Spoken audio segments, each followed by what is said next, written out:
Boy, I sure hope you got relaxed enough after the last couple videos, because today things are gonna get sweatier.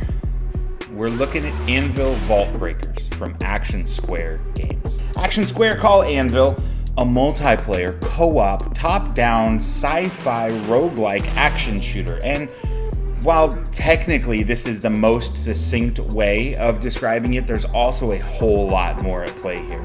It's also a bullet hell dungeon crawler with twin-stick shooter mechanics depending on your input interface. Now, let's take a quick second here at the outset. This game is distinctly the sort of thing I started this channel for.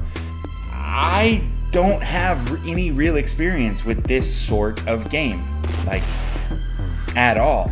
It does have a passionate fan base of this roguelike style, and so this video is going to be coming from the perspective of a hardcore gamer experiencing a new type of game in a new game. So take my opinion with a grain of disclaimer flavored salt, I suppose. This game, boy, it's a lot. Like a whole lot. But I actually think they pretty much nail everything that they're going for, which is really special in this day and age. They had a clear vision of what it was that they wanted to provide in this Anvil Vault Breakers experience, and they get almost all of it right.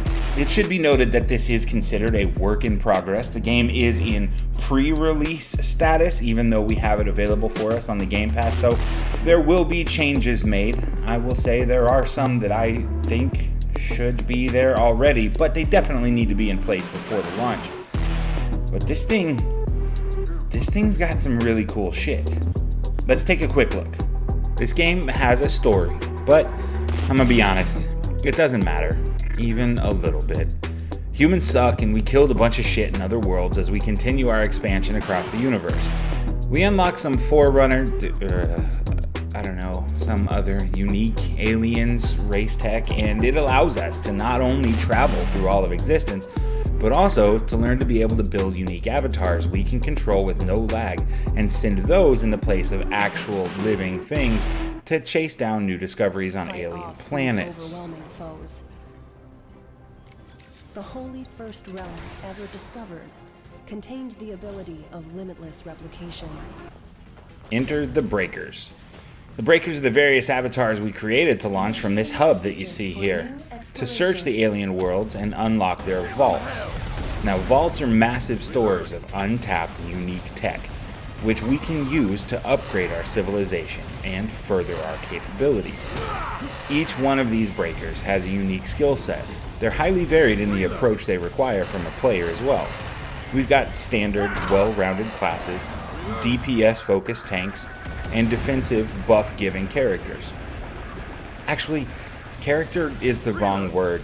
See, there's literally no story to be found after the opening cutscene to this game. So, to say character is misleading. It's not like you're going to be risking missing out on anything narratively by choosing whichever avatar or breaker you feel most comfortable playing with. Basic idea of the game is kill shit. Get to a boss, kill more shit, kill the bigger boss, lather, rinse, repeat. Just don't die. The key to this game's gimmick is that death is a reset. If you've gotten far enough, some of the things that you've unlocked will stick around. But things like guns or most of the perks you've equipped along the way will have been left on your corpse, which you'll never find again, because each campaign is randomly generated between the world's enemies, perks, and bosses you'll face in each one. This means if you find something like you see here, we've got a homing assault rifle, which reloads itself every time you dash. It also shortens the cooldown of the dash reset, so that takes less time to get back than it does for you to empty a mag. But don't die. You'll be sad. You'll be very, very sad.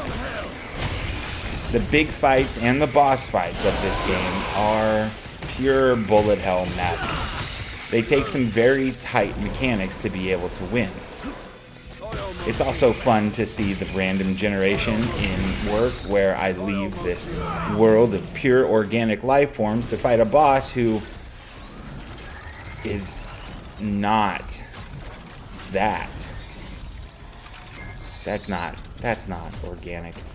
Anyway, like I said, boss fights will require very precise timing, specific mastery of all the various mechanics of your particular breaker, which I don't have. So, you know, I'm sad. There are patterns to the RNG, but even things like the upgrade stations have different items each time you reload. This is a game that I experienced only in single player, which, to be honest, I think is probably a mistake. It's kind of like sitting down to play Gauntlet Legends. What's Gauntlet? Oh, shut up. I know I'm old, but you really don't know Gauntlet Legend? It's an never mind, we're focused on Anvil. Okay. You can't sit down and play that by yourself. So I feel like I only experienced the most frustrating things this game had to offer, and yet I still found myself reloading even when I was done recording footage or needed to be in bed an hour ago. There's a lot in this game, with even more to come. The devs call this game 80% finished, and there's definitely some things that need work. A full reset each season will be a hard sell, and it'll have to be incentivized before a wider player base would be willing to sign up for it. I also think there should be a clear set of sub-goals, like if you play around and die on the final boss of a campaign, it feels like you accomplished frustratingly little. Even if this was introduced in a play-to-earn format, I think that would be a huge improvement. But this game is polished as hell, and all the worlds have a distinct visual style, and blocked-off waypoints show there is a wealth of real estate. I think if they continue to show the same level of dedication that they have in getting the game to this current state, there should be no shortage of content available. It should have long legs. As I said, I feel like there is more to be experienced in this game, and I probably only just scratched the surface, really. I haven't unlocked even close to all of the different vault breakers that are available, but this game is kind of a slog. You are going to have to beat this campaign a lot, especially if you're achievement hunting.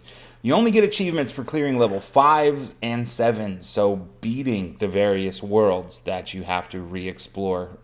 Although it's not exactly tedious in that regard because of the RNG. If you're the kind of person that compares achievements with your friends, then this is one that will show you were committed to each of those little pop sounds. With that being said, we're done with another week's video. Thanks so much for watching. Please click the like button if you haven't yet. Subscribe.